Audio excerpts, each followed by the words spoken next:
જ્યારે આપણું કુદરતી મૃત્યુ થાય ને ત્યારે આપણા શરીરની અંદર પ્રાણ જવાના સમયની અંદર, જેને કોઈનો અહીંયાથી બેઠેલા છે એમને કોઈનો પ્રાણ નીકળતા જોયો હશે તો ખબર હશે કે એ જીવાત્મા ગમે એટલું બોલવા જાય પણ બોલી શકે નહીં જ્યારે પ્રાણ જવાનો હોય ત્યારે. તો એ સમયે શું થાય છે? કાં તો શરીર કફથી ઘેરાઈ જાય છે, કાં તો પિત્તથી ઘેરાઈ જાય છે, કાં તો વાયુથી ઘેરાઈ જાય છે. આ ત્રણમાંથી એક વસ્તુથી આ શરીર છે ને ઘેરાઈ જાય છે અને કંઠને અવરોધ થઈ જાય છે. તમારે કંઈક કહેવા જવું હોય ને તો પણ તમે કોઈને કહી શકો નહીં. તો એવા સમયમાં શું કરવું? સ્મરણમ કુતસ્તે. તો એવા સમયની અંદર જો તમે આ કથા સાંભળી હશે, ભગવાન પ્રત્યેની તમને પ્રીતિ થઈ હશે, ભગવાનને ઓળખી લીધા હશે તમે, તો તમે તમારું જીવન ધન્ય કરી દેશો. નકર આપણે મહેસાણા જિલ્લાના એક કાકા હતા, એમના 4 છોકરા હતા અને એ દાદા જે છે મરણ પુથારી ઉપર હતા.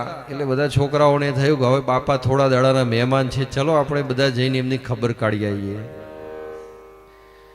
એટલે દીકરાઓની વહુઓ બધા ભેગા થઈને દાદાની ખબર કાઢવા આવ્યા અને દાદાનું શરીર કફથી આખું ઘેરાઈ ગયું હતું. મોટા મોટા ગરફા નીકળે ને બહુ બોલી શકે નહીં. આખો પરિવાર જોયો એટલે તો દાદાની આંખમાં આંસુ આવી ગયા. આમ રડતા રડતા બધાની સામું નજર કરતા હતા અને એવામાં દાદાને ગળફો આવ્યો ને ગળામાં ભરાઈ ગયો. ગળામાં ભરાઈ ગયો ને ગમે એટલું બોલવા જાય પણ બોલી શકે નહીં. અને એવામાં એમની નજર બારણા સામું જઈ અને બારણા સામું જઈને હાથ આમ કરીને આવું કરવા લાગ્યા. એટલે બધા 4 છોકરાને એમ થયું કે બાપાએ કંઈક અહીંયા ધન બન દાટ્યું છે શું, કે આ બારણાની આજુબાજુ કંઈક ધન મૂક્યું લાગે છે. એટલે કે હમણાં જો મરી જશે ને તો આ બધું ખોદવું પડશે ને ક્યાં છે ખબર નહીં પડે તો તકલીફ થશે. એટલે કે ઉઠાવો બાપાને, 108 બોલાવો, લઈ લઈએ દવાખાને. સીધો ફોન કર્યો એક છોકરાએ અને છોકરાએ ફોન કર્યો, એવી સીધી 108 આવી અને બાપાને સીધો 108માં બેસાડી સીધા દવાખાને. 108 વાળાને કે સારામાં સારી મલ્ટી સ્પેશિયાલિસ્ટ હોસ્પિટલ હોય ત્યાં લઈ જાઓ બાપાને. એટલે મલ્ટી હોસ્પિટલ હતી એમાં લઈ ગયા. એટલે ત્યાં લઈ ગયા એટલે તરત જ ફોર્મ ભરાવડાવીને કીધું કે ભાઈ અહીંયા તો તમારે 2 લાખ ડિપોઝિટ મૂકવી પડે. અરે કે હાલ જ ભરી દઈએ તમ તાર. બધા 4 ભાઈઓ હાજર હતા કે ભાઈ ચલો બધા 50,000 ગૂગલ પે કરો.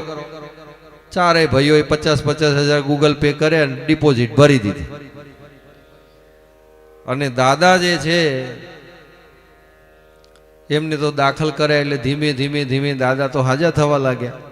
ગળફો બળફો નીકળી ગયો, મસ્ત બદામ વાળું દૂધ આવે, કેસર પિસ્તા વાળું દૂધ. 10-15 દિવસમાં તો દાદા કમ્પ્લીટ થઈ ગયા.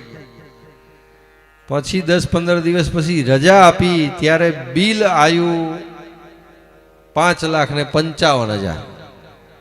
બધા છોકરાએ ભરી દીધું અને બાપાને તો ઘેર લઈ ગયા. શાંતિથી સારી રીતે રાખવા લાગ્યા, સેવા કરવા લાગ્યા. પછી બધા છોકરાએ થયું કે હવે બાપા હાજર થઈ ગયા છે તો આપણે પૂછીએ કે અહીંયા શું હંતાડ્યું છે.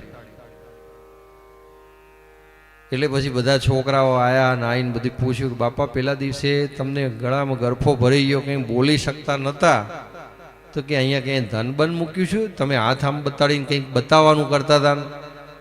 પછી દાદા બોલ્યા કે આ નોનડિયાઓ, તમે અહીંયા મને મારી હામું જોઈ અને પેલા રડતા હતા ને બધું કરતા હતા ને ત્યાં બારણામાં પેલી બકરી હાવણી ખાતી હતી. કે તે હું તમને એમ કહેતા હતા કે તમે જાઓ ઊભા થાઓ, પેલી હાવેણી ખાઈ હેડી બકરી એને કાઢો કે, પણ એ કઈ તમે હામું જ ના જોયું કે.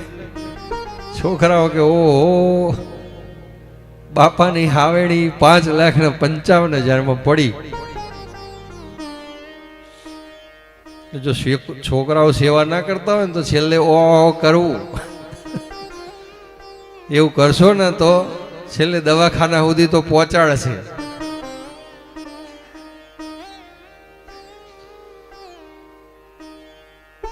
એટલે એવું છે કે પ્રાણ પ્રયાણ સમય કફ વાત પિત્તે, આ ઘેરી લે તો આપણે જો ભગવાનનું નામ લઈએ તો આપણે દિવ્ય લોક પ્રાપ્ત થાય છે, ભગવાનનું લોક પ્રાપ્ત થાય છે.